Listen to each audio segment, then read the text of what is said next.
Assalamualaikum warahmatullahi wabarakatuh. Kami dari kelas 11 MIPA 5 akan mempresentasikan hasil kelompok tentang propaganda Jepang. Kesaksian cambuk berduri dari muslihat propaganda Jepang sampai salam jempol di Jawa.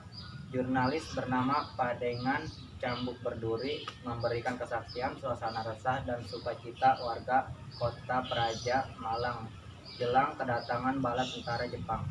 Di zaman bendera Inomaru baru berkibar di Malang, memang terjadi banyak hal-hal yang terkadang bisa bikin orang ketawa geli.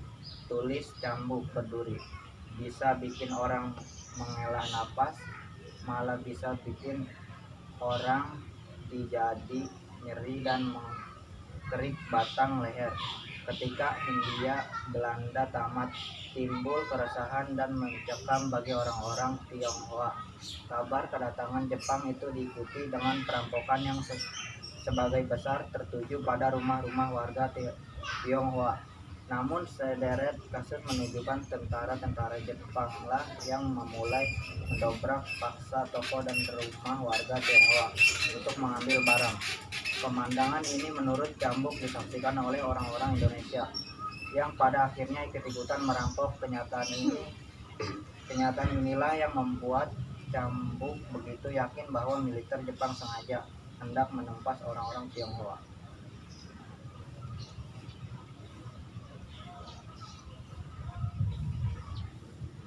Malah dibanjak tempat jang kecil, pakaian jang melengket pada badan dijoega, dipaksa buat diloloskan. Tulis Tanjambek. Tidak jarang saja dengar jang prepemen troenga sampai kepaksa mesti tutupi PB haja yang dipakai dibelajotin hingga telanjang bulat. Tanjambek Berduri menulis kesaksiannya dalam buku Indonesia Dalam Api dan Bara, terbit pada November 1947 tanpa mencantumkan nama penerbit dan percetakannya. Pada 2004, buku itu diterbitkan kembali oleh penerbit Elsa atas prakarsa Profesor Ben Anderson, Arif W. Jati, dan Stan Gelang. Kedatangan Jepang di Kota Praja, Malang. Suasana kota tersiar beragam kabar angin tentang peragai militer Jepang. Orang Tionghoa, Belanda, dan Jawa masing-masing memiliki gambaran sendiri tentang bala tentara dari negeri matahari terbit itu. Orang Tionghoa dan Belanda kebanyakan memiliki bayangan seram tentang militer Jepang. Mereka beranggapan bahwa militer Jepang memiliki pencapaian yang beringis, terutama terhadap perempuan. Keluarga si Cambuk umpamanya para perempuannya berdandan aneh. Ada yang sengaja berpenampilan rambut kusut, berbusana kumuh sampai muka yang dicoreng-coreng. Katanya serdabu Jepang itu buas, hingga jika kelihatan orang perempuan yang sedikit lamjan, bisa dibawa begitu saja. Jonder orang bisa batah apa-apa, tulisannya. Kengerian itulah yang mendorong para perempuan berdandan seadanya, lebih tepatnya menyamar sebagai sosok tak sedap dipandang. Tujuannya tidak menarik perhatian. Boleh jadi mereka khawatir bakal terulangnya peristiwa Nanking pada 1939 yang kemudian diikuti Rektumen Lantu di negara-negara yang ditaklukkan Jepang dalam Perang Asia Timur Raya. Sementara orang-orang Jawa justru sebaliknya. Mereka menganggap kedatangan Jepang telah membebaskan mereka dari penjajahan Belanda. Lelaki dan perempuan segala segala usia berburuk menuju alun-alun kota Malang demi menyambut bala tentara Jepang. Mereka menyambut dengan kain merah putih yang dikenakan sebagai dasi atau dikalungkan ke leher.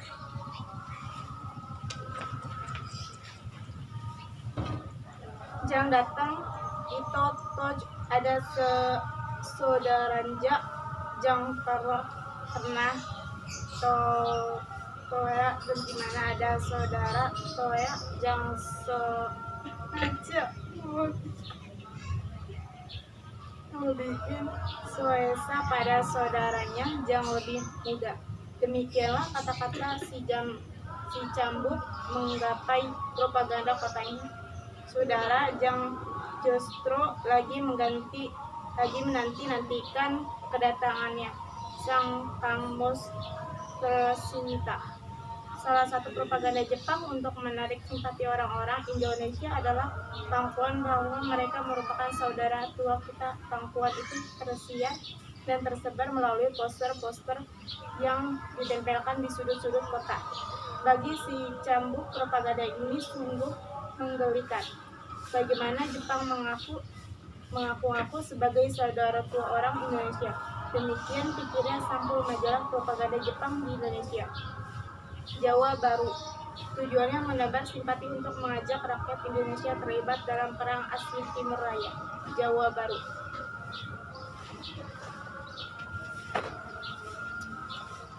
Jambuk mengakui kecerdikan Jepang dalam merayu simpati orang Indonesia, meski dalam kesempatan yang sama juga mengungkapkan kelakar seputar propaganda itu. Sejatinya kelakar ini ditujukan pada orang-orang yang begitu mudahnya terbuai menerima pernyataan Jepang. Bagaimana masih bisa ketemukan saudaranja asal dari satu pokok, dari satu daerah, dari satu roeronan itu yang begitulan kesasar begitu jawe ka beransan kidol di mana hawanja ada lebih panas ungkapnya sehingga warna elitnya ini perloren bronzer sampai kelihatan menjadi sawo bronzer sampai kelihatan menjadi sawo matang. Jurnalis ini memiliki pemikiran kritis, boleh dibilang sangat kritis. Pada masanya, barangkali kita pun tidak sekritis Jambek berdiri ketika menerima pelajaran di bangku sekolah tentang propaganda. Saudara tua, bikinan Jepang propaganda itu seolah muslihat yang berhasil membuat kita terperdaya. Terima kasih. Wassalamualaikum warahmatullahi wabarakatuh.